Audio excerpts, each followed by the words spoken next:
Sa mga Kawasaki Barako na naka full wave mga boss, 14.7 ang pinaka maximum kapag ka sumobra, overcharge.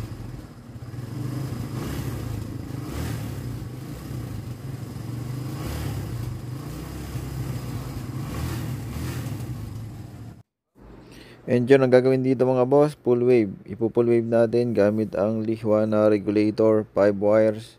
At yun lang naman ang gagawin. Basta kalimitan kapag ka full wave, ang dapat na output niya ay 14.7 kapag ka ni-revolution na natin. Pero may nakikita ako sa mga post mga boss, nag-15 volts pataas. So overcharge yun. Ang mangyayari noon, lulubo yung battery. Kalimitan talaga pagka lumagpas ng 15 volts, delikado na yon. Masisira na yung mga accessories ninyo. Maaaring madama yung CDI kapag ganun kataas ang voltahe. And yun, sa pag-full wave mga boss, hindi ko na isa-isa sa inyo. Basta kanya-kanyang diskarte naman yan kung magpo-full wave tayo. Merong kinakating yung yellow wire, meron pwede rin yung ground, pagsasamahin na lang yun para yun yung palabas papunta ron sa stator. So depende na sa inyo ang design. Marami namang mga tutorial tayo dyan mga boss. May tutorial din tayo rito sa channel, pakihanap nyo na lang mga boss kung hindi nyo kabisado mag full wave, meron tayo nyan. At yun, sa mga nagtatanong kung bakit pinu-full wave, medyo kapag ka nagdagdag kayo ng accessories, yun talaga yung isang gagawin, ipo-full wave na. Kasi kapag meron nga pala akong nakikita, pinapalitan lang ng pang CT150 na regulator. Iba pa rin kasi yung ang ginamit natin ay yung 5 wires. Kasi kalimitan do sa pang CT150, yung iba nagsasabi okay, yung iba nagsasabi hindi. Pero pagka ganito mga boss, kapag marami nga yung accessories, ang gagawin nyo na lang, yung 5 wires na lang gamitin nyo, yung nasubukan ko. Kaya yun yung i-share ko sa inyo. Basta Lihua na 5 wires, yun yung gagamitin. At may mga pagkakataon din naman na kapag pinull wave, ayun nga, nag-overcharge. Sa pagka-overcharge mga boss, huwag nyo palagpasin ng matagal kapag ang output ng charging ninyo ay lumalagpas na nga ng 15 volts, minsan nagiging 16, yung iba nagiging 18 pa mga boss. Delikado na yung sa battery. At kapag gano'n na nga yung output mga boss, ipacheck nyo na yung electrical ninyo. At so yun, sa pag-full wave nga, mabilis lang, lalo kapag merong kakwentuhan. So shout out dito sa mga customer ko na to na hindi nakakainip kasi napakaganda ng kwentuhan.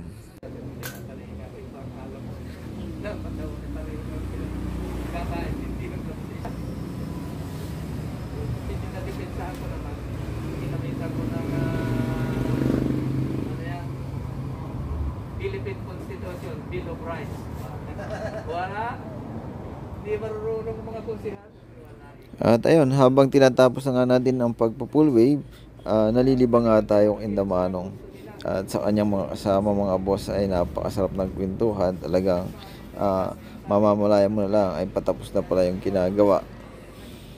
At yun, paglipas ng ilang minuto mga boss, ayan na, patapos na tayo. So ang kasunod na nito, testing na natin. Basta kapag tinesting mga boss at ang output natin ay ganyan sa mga nakikita natin, 14.7. Tapos kapag nilagyan natin ng load, hindi siya pababa ng 12 volts. So okay na yun mga boss. Kahit marami tayong nakakabit na accessories, dapat hindi magpapaba siya ng 12 volts kapag sinabay-sabay natin yung accessories na nakakabit doon sa motor na pina-full wave natin. And so ayan mga boss, umalis na si Manong. So tapos na tayo, naaliw tayo sa kwentuhan, and then testingin na natin kung okay nga yung ginawa natin at baka naman napasarap yung kwentuhan, hindi napansin, natapos na pala. So game start na natin.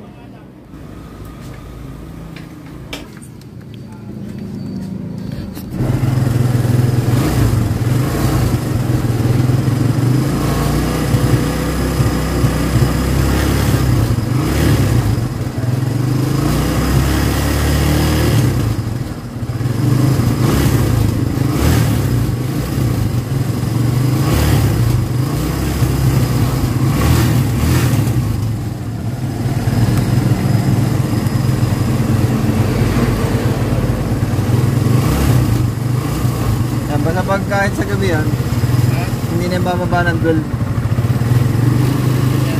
Ganyan ang ganyan.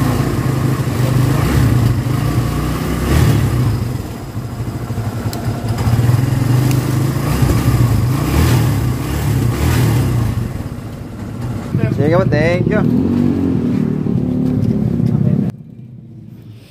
So ayan mga boss, uuwi na sina Bossing ng Pitugo. Ayan.